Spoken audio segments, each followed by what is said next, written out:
नमस्कार दोस्तों, स्वागत है आप सभी लोगों का एक बार फिर से यूजीसी नेट के history previous year discussion class में। इससे पहले वाले वीडियो में हम लोगों ने देखा था कि जो नेट का जो एग्जाम हुआ था हिस्ट्री का 28 फरवरी को सेकंड शिफ्ट में, उसका पार्ट 1 हम लोगों ने देख लिया है, जिसमें 25 क्वेश्चन पे हम लोगों ने बहुत ही अच्छे से डिस्कशन कर लिया है। इस वाले वीडियो में हम लोग देखेंगे 25 से 50 तक के क्वेश्चन को, यानी कि 26वें से लेके 50 तक के क्वेश्चन को। अगर आपने इससे पहले के वीडियो को नहीं देखा है तो इस वीडियो के डिस्क्रिप्शन लिंक में जो प्लेलिस्ट का लिंक है उस पर क्लिक करिए, और या आई बटन पे जो प्ले लिंक है उस पर क्लिक करिए, और वहां से आप प्लेलिस्ट में जाके अब तक के सारे डिस्कशन क्लास की वीडियो को देख सकते हैं। ओके, तो अगर आप इस वीडियो को देख रहे हैं, चैनल को सब्सक्राइब भी करिए और अपने दोस्तों के साथ इस वीडियो को शेयर भी करिए, जिससे कि अधिक से अधिक लोगों तक ये वीडियो जो है पहुंच सके और अधिक से अधिक लोग इसे देख के इसका लाभ उठा सके। ओके, चलिए चलते हैं आज के वीडियो में हम लोग, और देखते हैं कि आज का पहला क्वेश्चन जो है, निम्नलिखित में से किसके द्वारा भारत के रिसरा में 1855 में प्रथम जूट कटाई मिल की स्थापना की गई थी। जूट कटाई मिल की स्थापना किसके द्वारा की गई थी? तो यहाँ से जो आपको पहला चीज मिल रहा है कि सबसे पहला जो जूट मिल भारत में स्थापित हुआ था वो रिसरा में हुआ था, और वो भी 1855 में हुआ था। और इसकी स्थापना जो है जॉर्ज ऑकलैंड के द्वारा की गई थी। जॉर्ज ऑकलैंड के द्वारा की गई थी। ओके, इसके अलावा अगर देखें, रॉबर्ट ब्रूस हुड के बारे में सभी लोग जानते हैं। इन्होंने 1867 ईस्वी के आसपास हैंड एक्स संस्कृति जो थी, हैंड एक्स संस्कृति की खोज रॉबर्ट ब्रूस हुड के द्वारा की गई थी। जॉर्ज एंडरसन जो है, ये अमेरिका के एक लेखक थे जिन्होंने अपने जीवन काल में 28 पुस्तकों की रचना की थी। एंड्रयू यूल एंड्रयू यूल के बारे में अगर देखा जाए तो ये जो है 1834 से लेके 1902 के आसपास तक एक व्यापारी थे। तो इसमें तीनों ऑप्शन जो है, दो आपके किसी काम का खास नहीं है। रॉबर्ट ब्रूस हुड के बारे में थोड़ा सा याद रखेंगे कि इन्होंने 1867 के आसपास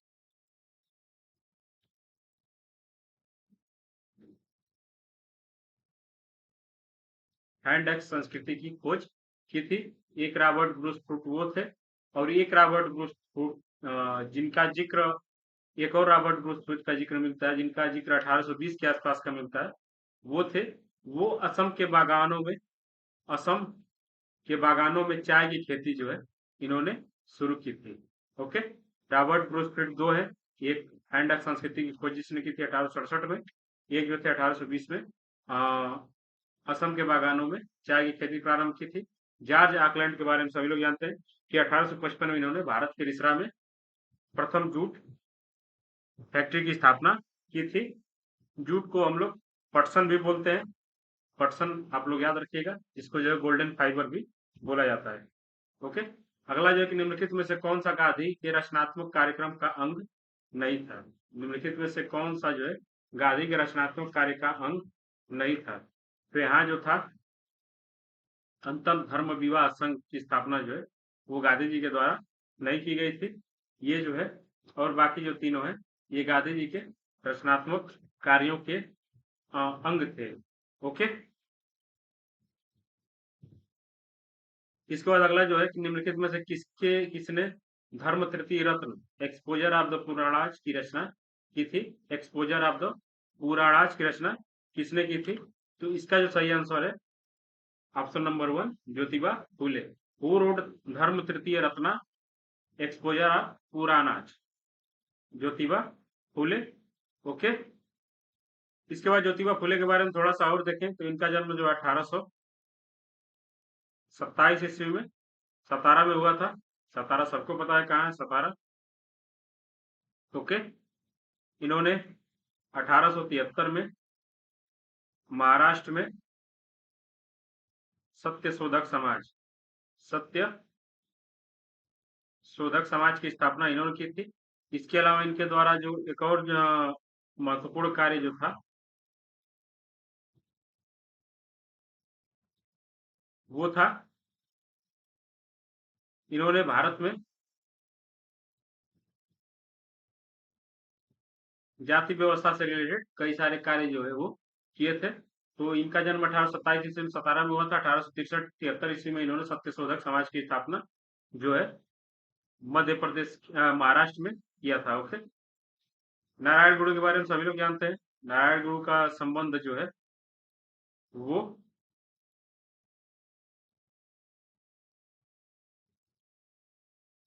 भारत के एक बहुत ही प्रसिद्ध संत थे, और इसके अलावा इन्होंने मत मीमांसा, वेदांत सूत्र,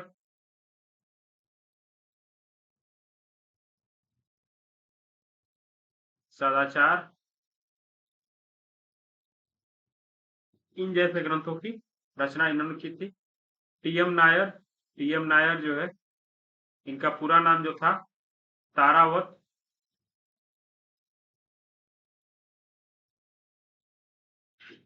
माधवन नायर, तारावत माधवन नायर था, और ये जो है भारत के प्रसिद्ध स्वतंत्रता सेनानी थे।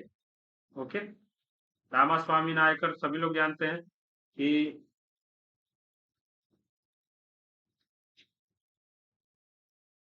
इनका संबंध तमिलनाडु से था, और ये जो है पेरियार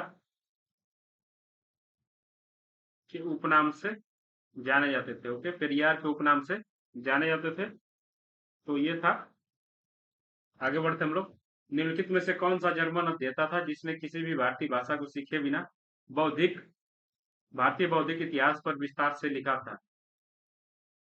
जर्मन अध्येता जिसने किसी भी भारतीय भाषा को सीखे बिना भारतीय बौद्धिक इतिहास पर बहुत ही विस्तार से काम किया था, तो ये थे GWL Hegel.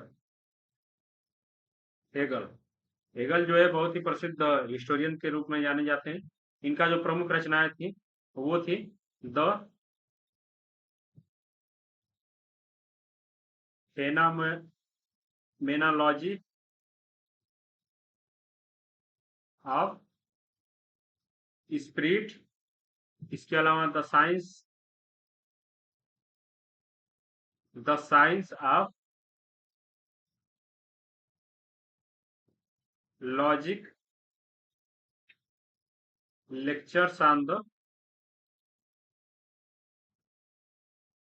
Philosophy, lectures on the philosophy, ये 3 बुक जो है हेगल की बहुत ही प्रसिद्ध थी। तो हेगल जो है एक जर्मन अध्येता थे जिन्होंने बिना किसी भारतीय भाषा को सीखे हुए भारत के बौद्धिक इतिहास को लिखने का काम किया था। ओके, इसके अलावा अगर हम लोग देखें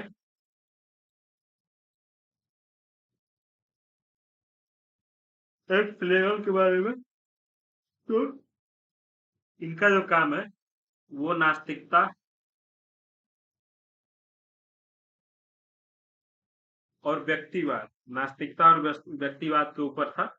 हेगल का काम जो था वो नास्तिकता और व्यक्तिवाद के ऊपर था। ओके, आगे हम लोग बढ़ेंगे। निम्नलिखित में से किसने मनो इतिहास के प्रादुर्भाव को प्रेरित किया था?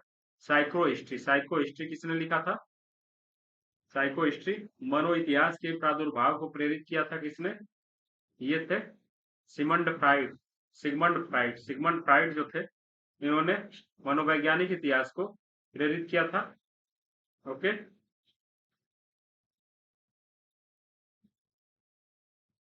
कार्ल पापर के बारे में सभी लोग जानते हैं। कार्ल पापर जो थे, ये एक ऑस्ट्रिया ब्रिटिश के निवासी थे। पहले ऑस्ट्रिया थे, बाद में इन्होंने ब्रिटिश में शरण लिया। ओके, तो मनो इतिहास के रूप में साइको हिस्ट्री का प्रादुर्भाव किसने किया था?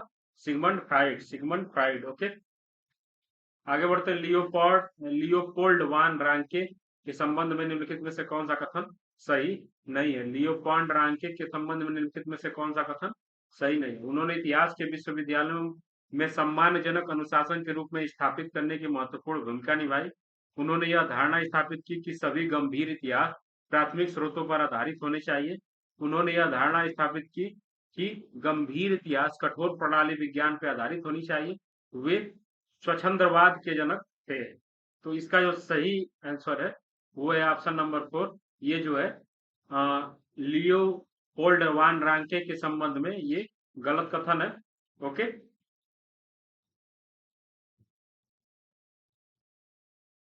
बाकी ये तीनों जो स्टेटमेंट है वो लियोपोल्ड वान रांके के संबंध में बिल्कुल सही है। आगे बढ़ते हैं। मुगल साम्राज्य के विरुद्ध किसान विद्रोह का सर्वप्रथम उल्लेख किसने किया था? मुगल साम्राज्य के विरुद्ध सर्वप्रथम किसान विद्रोह का संबंध किसने किया, उल्लेख किसने किया था? तो W C Smith, W C Smith. अगर पूछा जाए कि इनकी कौन सी बुक है,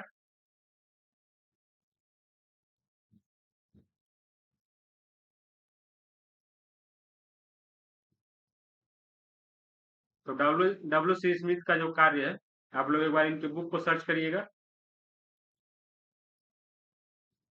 इनका जो कार्य है मुगल वंश से संबंधित बहुत ही महत्वपूर्ण माना जाता है। मुगल वंश से संबंधित बहुत ही महत्वपूर्ण माना जाता है। और इनका जो संबंध है वो बताते हैं कि मुगल वंश का जो पतन हुआ था वो जो है एक किसान विद्रोह के कारण हुआ था। मुगल वंश में जो किसान विद्रोह हो रहे थे उसके कारण उसका जो है पतन हुआ था। अगर बात करें मोरलैंड की, तो मोरलैंड की जो थियरी थी,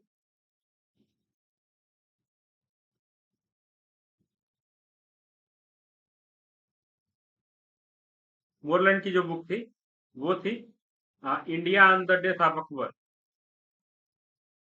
अकबर की मृत्यु पर भारत, अकबर की मृत्यु पर भारत। और दूसरी जो बुक थी इनकी अकबर से औरंगजेब तक भारत, अकबर से औरंगजेब तक भारत 1923 ईस्वी में छपती है। और इसके अलावा जो है इन्होंने कृषि संकट को मुगल साम्राज्य के पतन का जो है कारण माना था। इरफान हबीब की बात करें, इरफान हबीब एक भारत के सभी लोग जानते हैं कि मार्क्सवादी इतिहासकार थे, मार्क्सवादी इतिहासकार थे।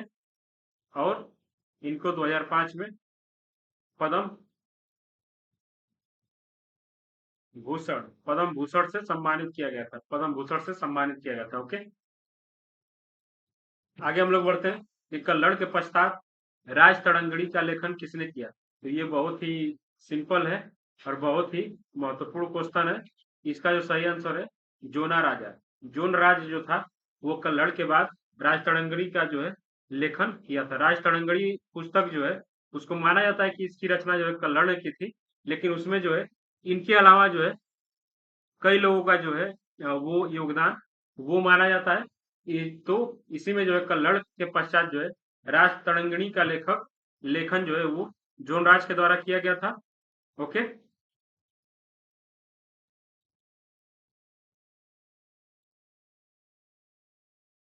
आगे बढ़ते हैं। निम्नलिखित में से किस सूफी संत की खानका गियासपुर की यमुना नदी के किनारे था? गियासपुर की यमुना नदी के किनारे किस सूफी संत की खानका था?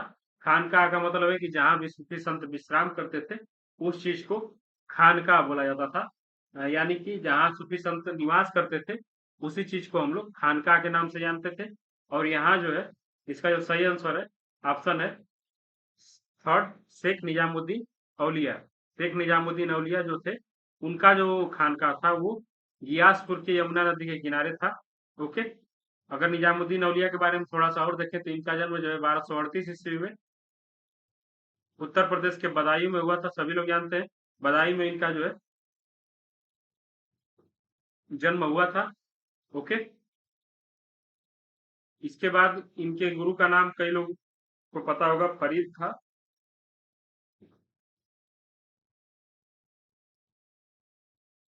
ओके,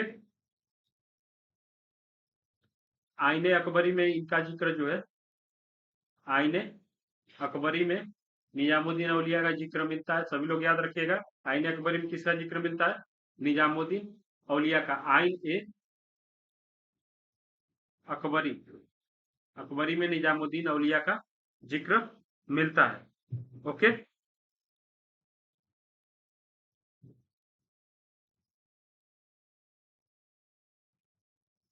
आगे बढ़ते हैं। निम्नलिखित में से इतिहासकारों ने में से किसने कहा था कि विजयनगर में तमिल देश और गैर तमिलों के नियंत्रण और तेलुगु योद्धाओं तथा किसानों के तमिलनाडु में प्रवसन को प्रस्तुत किया है? ये थोड़ा सा टेक्निकल क्वेश्चन है और इसका जो सही आंसर जो माना गया है वो माना गया है एनटीए के द्वारा second, Burton Stein. Burton Stein ने बताया कि जो विजयनगर में तमिल देश और गैर तमिल के नियंत्रण को और तेलुगु योद्धाओं तथा किसानों के तमिलनाडु में प्रवसन को प्रस्तुत किया है, ये जो मत है वो बर्टन स्मिथ का है। ओके,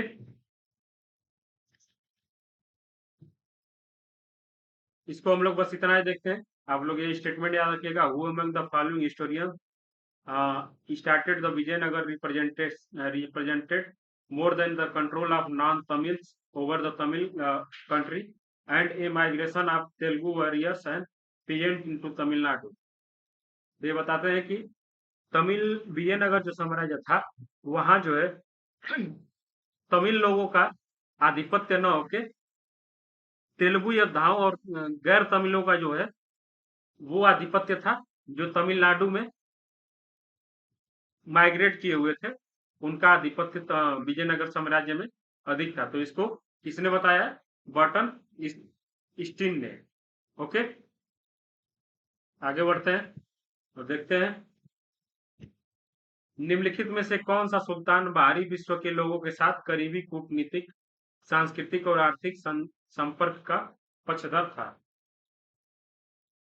ओके, तो इसका जो सही आंसर है ऑप्शन नंबर थर्ड, मोहम्मद बिन तुगलक। मोहम्मद बिन तुगलक के बारे में सभी लोग जानते हैं, एमबीटी इसका नाम था, एमबीटी। इसने 3-4 कार्य जो किया था, जैसे कि पहला जो है सांस्कृतिक मुद्रा चलाया था, सांस्कृतिक मुद्रा। दोआब में कर वृद्धि किया था, दोआब में कर वृद्धि किया था। इसके अलावा इसने राजधानी परिवर्तन किया था, राजधानी परिवर्तन किया था, राजधानी परिवर्तन। सभी के वंश जो है वर्ष जो है एक बार आप लोग देख लीजिएगा। इसके बाद सबसे लास्ट में इसका था कराची अभियान।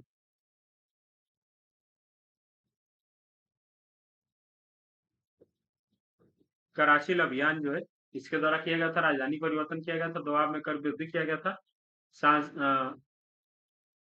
सांकेतिक मुद्रा का जो है प्रचलन इसके द्वारा किया गया था। और इसने जो है सुल्तान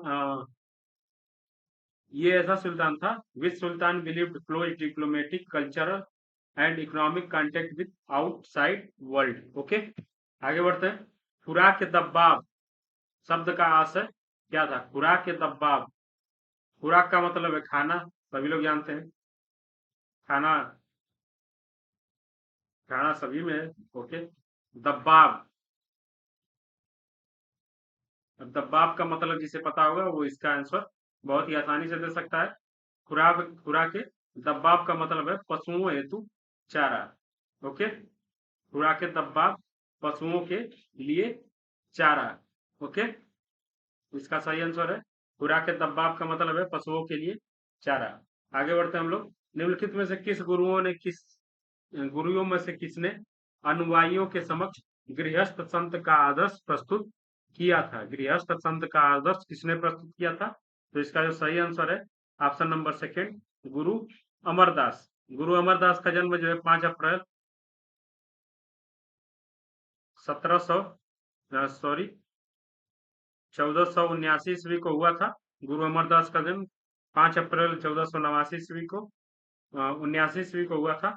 ओके, और इन्होंने जो है अपने अनुयायियों के साथ बोला था कि तुम एक गृहस्थ संत के रूप में भी अपना जीवन बिता सकते हो, मतलब कि वो संत भी है और गृहस्थ आदमी भी है। ये कॉन्सेप्ट जो है गुरु अमरदास के द्वारा दिया गया था। ओके, आगे बढ़ते हैं। किसने कहा था कि भारत के मध्य स्थित स्थिति के लोग नहीं है, मध्य की स्थिति के लोग नहीं है? Okay, who asserted that there is no middle state in the India? इसने कहा था कि भारत में मिडिल क्लास जो है वो नहीं रहती है। तो इसका जो उल्लेख जो किया गया है वो फ्रैंकोइस बर्नियर के द्वारा किया गया, फ्रैंकोइस बर्नियर के द्वारा। और बर्नियर की बात करें तो ये जो है कहाँ से आया था? फ्रांस से आया था। फ्रैंकोइस से हम लोग समझ सकते हैं कि ये जो है फ्रांस से आया था। और कब आया था ये? शाहजहां के शासनकाल में आया था। शाहजहां के शासनकाल में आया था। कब आया था? 1656 ईस्वी में आया था। ओके, 1656 से लेके 1668 ईस्वी तक ये रहा था। 1656 से 1668 ईस्वी तक रहा था। शाहजहां और औरंगजेब दोनों के शासनकाल का वर्णन जो है इसके द्वारा किया जाता है। ओके, और ये जो है बोलता है कि भारत में मिडिल क्लास जो है नहीं थी। तो आप लोग याद रखिएगा, भारत में मिडिल क्लास नहीं थी। ये कौन बोलता है? फ्रैंकोइस वर्नियर, जो कहाँ का निवासी था? फ्रांस का। और शाहजहां के शासनकाल में आया था और औरंगजेब के शासनकाल तक इसने रहा था। ओके,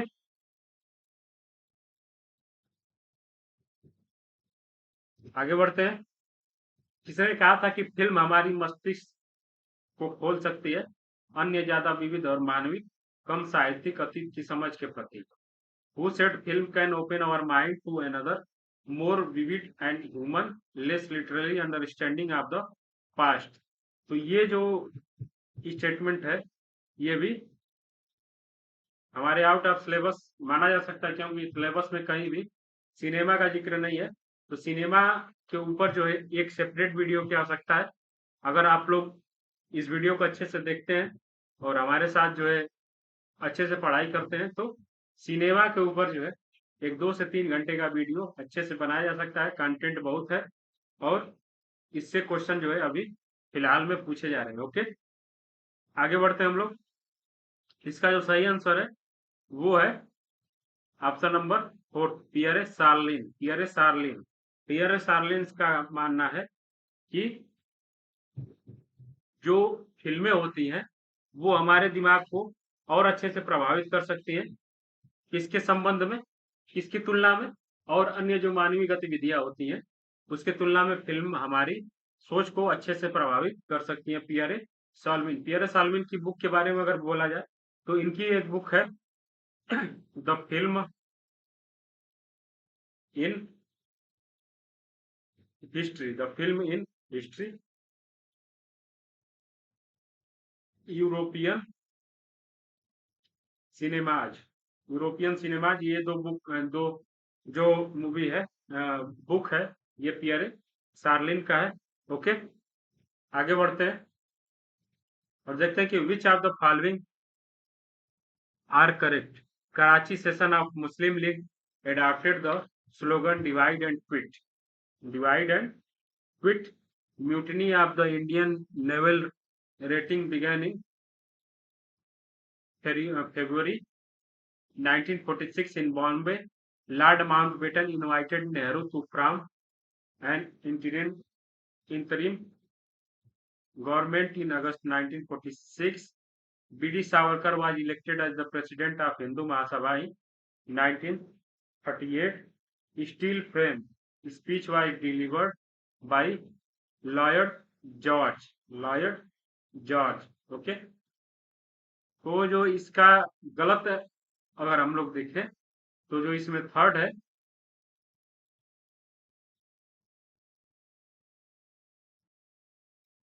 थर्ड को अगर देखें, Lord Mountbatten invited Nehru to form an interim government in August 1946. तो ये स्टेटमेंट जो यहाँ गलत है और बाकी सभी स्टेटमेंट सही है। इस हिसाब से ऑप्शन नंबर सेकंड जो है इसका बिल्कुल सही है। ओके, ऑप्शन नंबर सेकंड इसका सही है, ये स्टेटमेंट जो है वो गलत है। आगे बढ़ते हैं। Which of the following statement are correct? Kanishka was a follower of Mahayana Buddhism. Buddhist council महासंघ was held in Kashmir. Taxila was built by Kanisk. The stupa in Peshawar was conducted by the Greek architect Agisala. Nagarjun and Ashwaghosh were contemporary of Kanisk.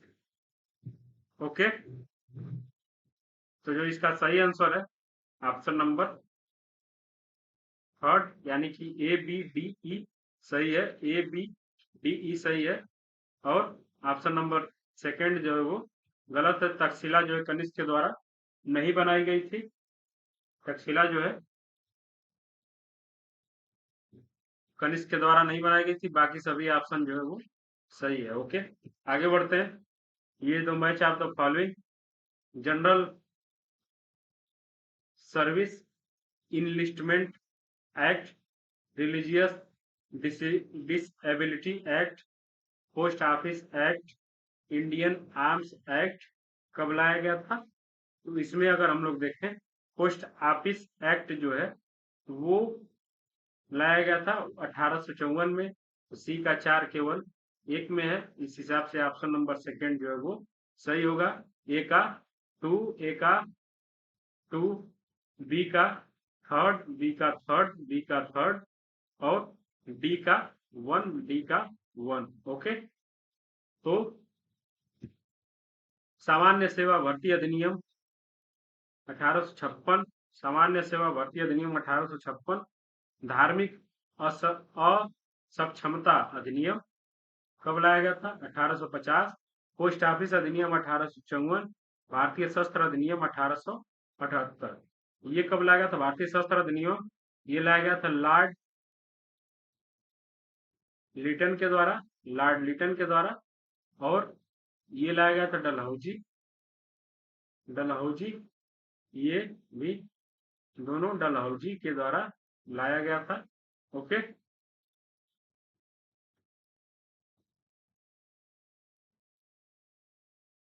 ये जो है Lord Canning के द्वारा लाया गया था, सामान्य सेवा भर्ती अधिनियम लॉर्ड कैनिंग के द्वारा। ओके, और इसे जो है 1850 में लाया गया था। भारतीय धार्मिक धार्मिक असक्षमता अधिनियम को। ओके, आगे बढ़ते हैं। औरंगजेब के शासनकाल के दौरान संगीत के निम्नलिखित में संदर्भ निम्नलिखित में से कौन सा सही है? जो है फकीरी फकीरुल्लाह के राग दर्पण शीर्षक संगीत संगीत प्रबंध की रचना की। औरंगजेब की पुत्री जेबुनिसा संगीत की संरक्षिता थी। औरंगजेब के शासनकाल के दौरान नक्शबंदियों ने संगीत का परित्याग कर दिया। मोहम्मद आजम ने संगीत को अत्यधिक आघात पहुंचाया। टेवेनियर ने औरंगजेब के शासनकाल के दौरान संगीत की स्थिति के संदर्भ में उल्लेख नहीं किया है। ओके, कथन सही है ये बताना है। तो इस हिसाब से देखा जाए तो सबसे पहला जो है डी जो है वो बिल्कुल गलत है, क्योंकि मोहम्मद आजम जो है संगीत को अत्यधिक आघात नहीं पहुंचाता है। संगीत को सबसे अत्यधिक आघात जो है वो औरंगजेब पहुंचाता है। तो इस हिसाब से ऑप्शन 1 जो है, ऑप्शन सी जो है वो एलिमिनेट हो जाएगा। ट्रेवेनियर ने औरंगजेब के शासनकाल के दौरान संगीत की स्थिति के संदर्भ में उल्लेख नहीं किया, ये भी गलत है। तो इस हिसाब से ऑप्शन ये भी एलिमिनेट हो जाएगा। ओके, औरंगजेब के शासनकाल के दौरान नक्शबंदियों ने संगीत का परित्याग कर दिया, ये भी गलत है। ऑप्शन ये भी गलत हो जाएगा। इस हिसाब से केवल ऑप्शन नंबर 1 इसमें सही है। ए और बी स्टेटमेंट बिल्कुल सही है। ओके, आगे बढ़ते हैं। इक्ता पद्धति के संदर्भ में निम्नलिखित कथनों में कौन से कथन सही है? इक्ता पद्धति गौरी साम्राज्य के प्रत्यक्षतः दिल्ली सल्तनत द्वारा लाई गई थी। मिनहाज सिराज में के मिनहाज सिराज के तबकात नासिरी में हमें अनेक साक्ष्य प्रदान करती है कि 13वीं सदी के दौरान इक्ता पद्धति कैसे कार्य करती थी। प्रत्येक इक्ता में सहना या अधीक्षक के रूप में नियुक्त किए जाते थे। बलबन ने इक्ता पे शाही नियंत्रण को सुदृढ़ बनाने के आवश्यक कदम उठाए थे। इक्ता पद्धति फारसी प्रशासन की प्रतिकृति थी। ओके, तो इसका जो सही आंसर है ऑप्शन नंबर ए और डी बिल्कुल सही है, और बाकी जो है वो गलत है। ओके, इक्ता पद्धति गौरी साम्राज्य के प्रत्यक्ष दिल्ली सल्तनत में लाई गई थी, ये बिल्कुल सही है। बलबन ने इक्ता पे शाही नियंत्रण को सुदृढ़ बनाने के लिए कदम उठाए थे, ये बिल्कुल सही है। ओके, ये भी सही है, ये भी सही है। मिनहाज सिराज के तबकात नासरी में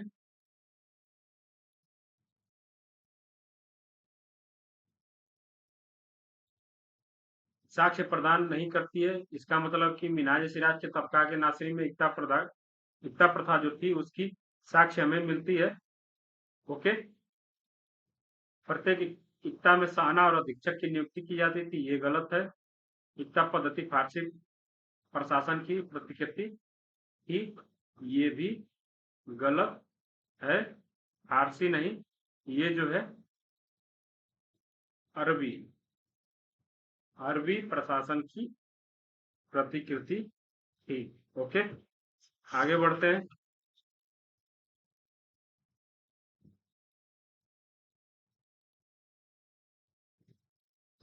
अकबर के मकबरे के संबंध में निम्नलिखित में से कौन सा कथन सही है? सही है बताना है। अकबर का मकबरा बहु मंजिला संरचना है। जहांगीर ने 1614 ईस्वी में इसका निर्माण पूरा किया था। पहली 3 मंजिलें स्तंभ वाली हैं। ऊपरी मंजिल सफेद संगमरमर से निर्मित है। मकबर का आधार जहांगीर के मकबरे के समान है। ओके, तो जो इसका सही आंसर है वो है ए बी सी डी, ये चारों सही है और ई जो है वो गलत है। इसका मतलब इसका फोर्थ ऑप्शन बिल्कुल सही होगा। अकबर का मकबरा जो है बहुमंजिली संरचना का है। जहांगीर ने 1614 ईस्वी में इसका निर्माण जो है पूरा करवाया था। पहली 3 मंजिलें स्तंभ वाली हैं, ये भी सही है। ऊपरी मंजिल सफेद संगमरमर से निर्मित है, ये भी सही है। अकबर का आधार जहांगीर के मकबरे के समान नहीं, जहांगीर के मकबरे के समान है, ये गलत है। ओके, नहीं है। आगे बढ़ते हैं और देखते हैं अगला क्वेश्चन। मुगल चित्रकला शैली में निम्नलिखित में कथनों में सही कथन कौन सा है? शाही पेंटिंग मुगल शासकों की वरीयता से प्रभावित नहीं थी। बाबर ने पेंटिंग हेतु एक कार्यशाला स्थापित की थी। प्रलेखन के प्राचीनतम उदाहरण हुमायूं के शासनकाल के दौरान पाए जाते हैं। शाही मुगल चित्रकार भारत, फारस और मध्य एशिया से थे। हुमायूं मुगल चित्रकला के विस्तार हेतु उत्तरदायी था। तो इसका जो सही आंसर है ऑप्शन नंबर सी है। सी और डी बिल्कुल सही है। प्रलेखन के प्राचीनतम उदाहरण हुमायूं के शासनकाल में पाए जाते हैं। हुमायूं ने एक हमजानामा